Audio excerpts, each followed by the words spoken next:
What's up, Dejon? How you doing? What's going on, Jake, man? Thanks for having me. Of course. Thank you so much for coming back and doing this.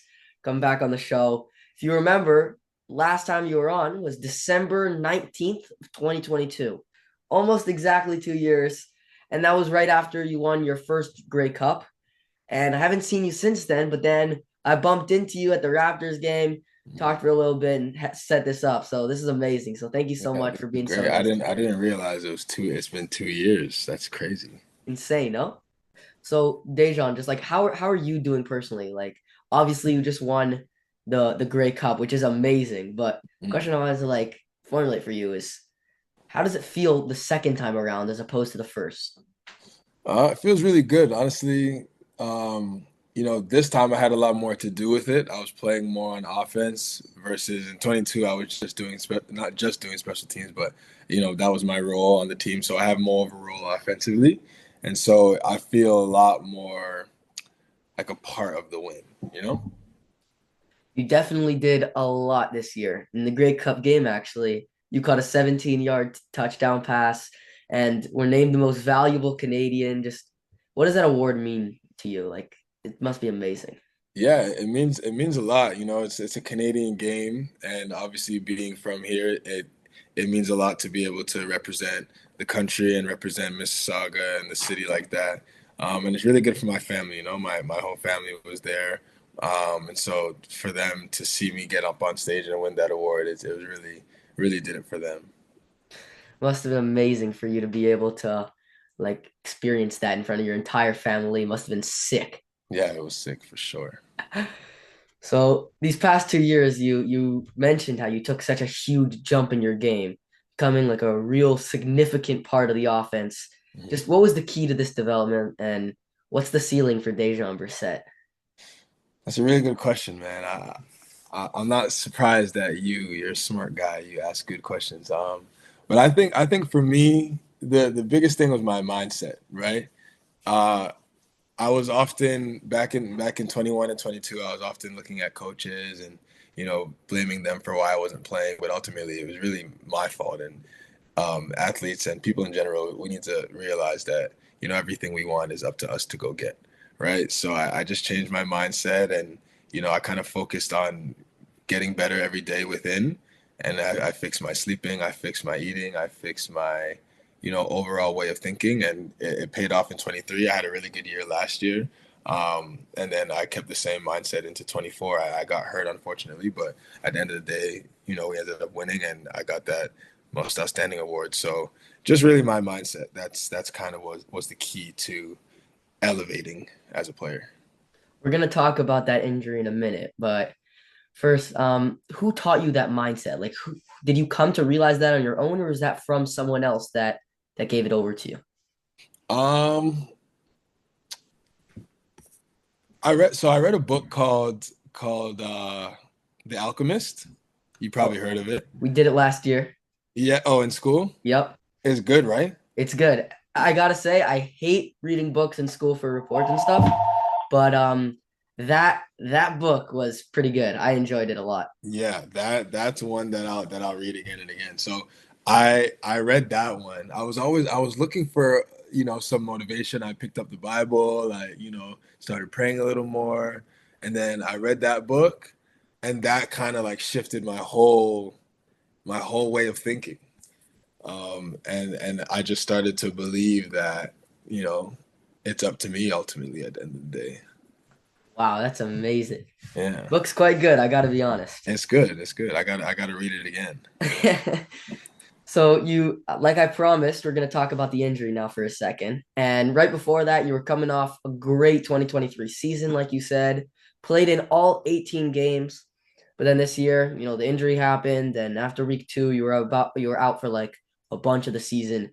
How tough was it for you to go through that injury, and how were you able to overcome that? Yeah, that was really tough. It was week 3, but it was the second game of the season for us because we had the early bye. And the Will linebacker hit me low. The Mike linebacker tackled me high, and I hyperextended my knee, fractured it. It was tough because I was looking forward to just continuing what I had started, like the momentum from last year or the year before that, and so. Um, when they told me I was gonna be out, they said at first they said I'd be out for 6 weeks, 6 weeks on crutches, which was tough. Um, but then once I got off the crutches, I was out for another 6 weeks to give myself some time to like run and do all that, and it was tough. Like I was at first I was going to meetings, trying to stay engaged, trying to stay locked in. Eventually, I stopped doing that. I was able to do. I'll tell you what though, my core and my upper body the strongest as it's ever been because I wasn't able to use my legs. Um, and just staying on top of my training. I did a lot of pool workouts. And I watched a lot of like videos of bones healing fast, like trying to train my body to like heal faster. I don't know. It made me crazy to answer your question. But ultimately, I feel like again that mindset stuff is what kind of kept me pushing through that.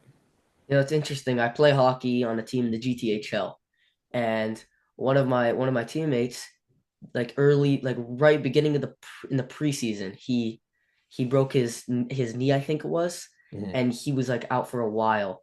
And when he came back, one of his legs were like so much like bigger and stronger than the other one.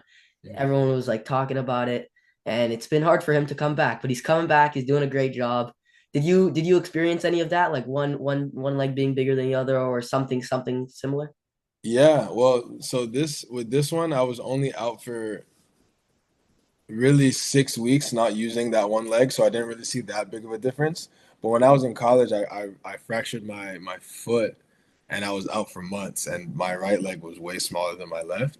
And now they're about the same, but it takes a while to recover from that. But he'll be all right though. You guys are young. Yeah, 100%. Okay, so Dejan, I want to ask you a straight out question right now. Let me Is your hear it. goal to try and make the NFL? Because we see now with fellow Canadian Jared Wayne finally getting a chance with the Texans. He's a really good dude. I had him on my show and I'm so happy for him. But do you still have this goal in mind? And is this something that you feel a lot of CFL players like have the same type of mindset? Yeah, like obviously the NFL is the highest level of football. Um, and that's what you start playing football for is to go to the NFL. So that, I mean, that's always a dream. I would say earlier on in my career, like I wanted it really badly, and I was kind of hoping for that. But now it's like if it happens, it happens. I'm not too pressed about it. And I'm 28 years old, so like as a receiver, that's old in football years.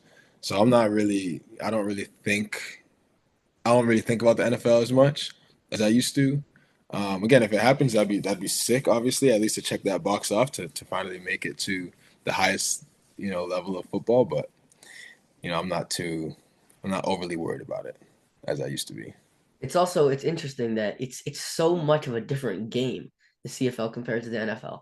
It The is, three yeah. downs, the goalpost in the middle, just it must change so much.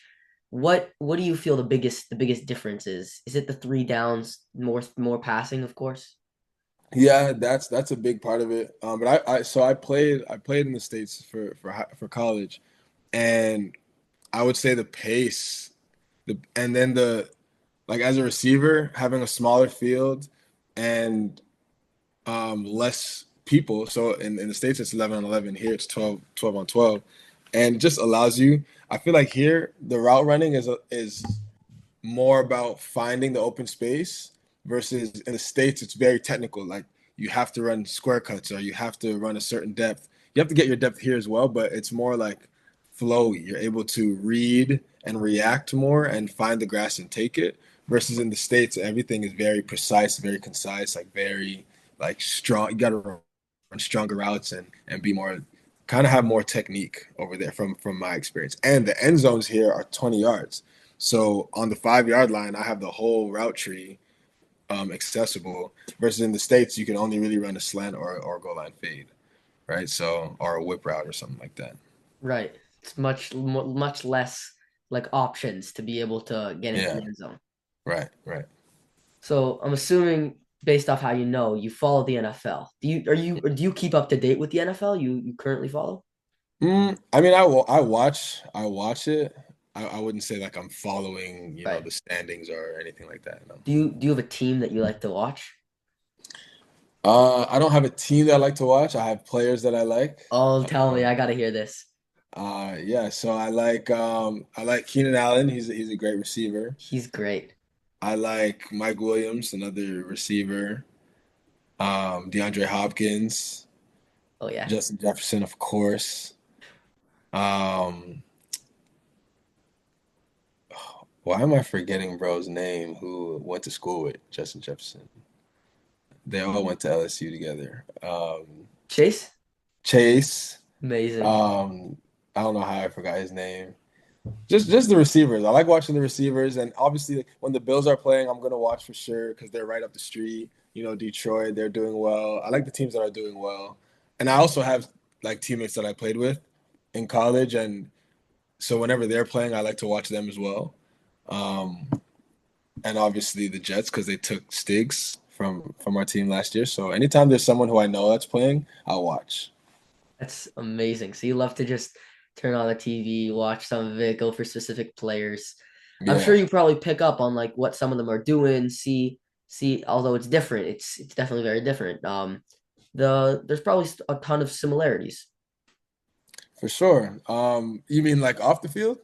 off the field, even on the field as well. Just like some of the routes, although Oh, it's like a different game, those type of things. You pick up on that, or is that something that you don't like to focus on? yeah, no, it's all the same. Like it's football, right? So the concepts are pretty much the same.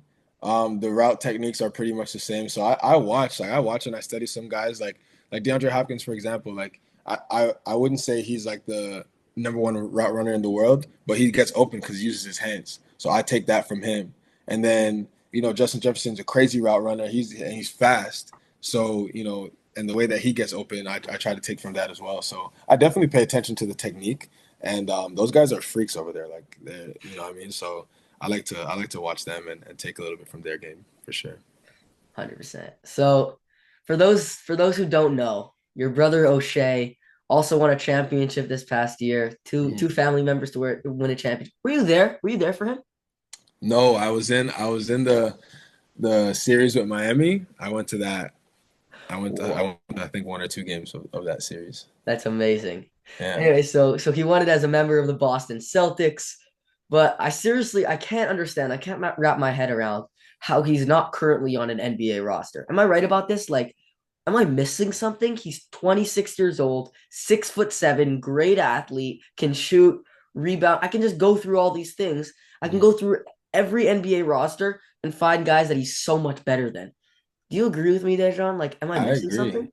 I agree, man. I don't know what's going on. I don't know what's going on, but it's sports. Like stuff like that happens every year. So I don't know, but he'll find a home and he'll be back in the league sooner or later. I hope he comes back to Toronto. I was about to say, Yeah, Raptors, they're rebuilding. O'Shea's Canadian, works his butt off. Just how is he not a valuable piece to this team moving forward? They should totally do it.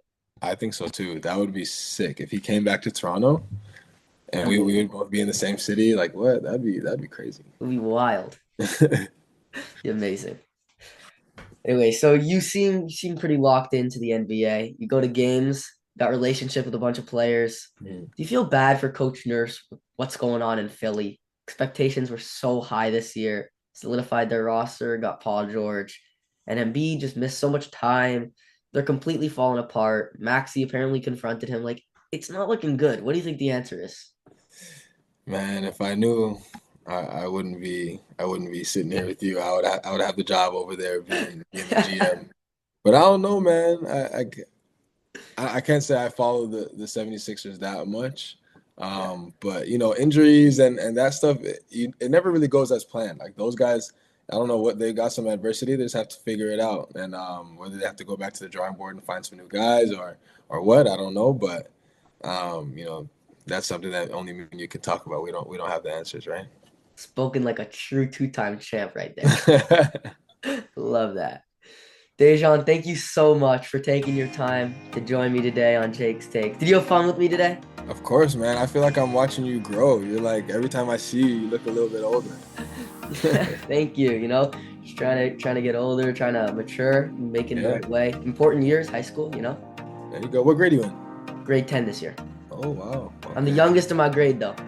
Okay, okay, halfway there, halfway there. You'll be all Yep, right. halfway there, exactly. For sure. Loving it. Anyway, thank you so much, Dejon, for doing this. Keep in touch. We'll talk throughout the year. Thank you so much for doing this. Yeah, thanks for having me. I'm sure I'll see you at another Raptors game, and 100%. I got you on Instagram, so you hit me whenever. I'll respond and do what I can for you. Thank you so much. You're the best, Dejon. All right, brother. Have a great day. You too.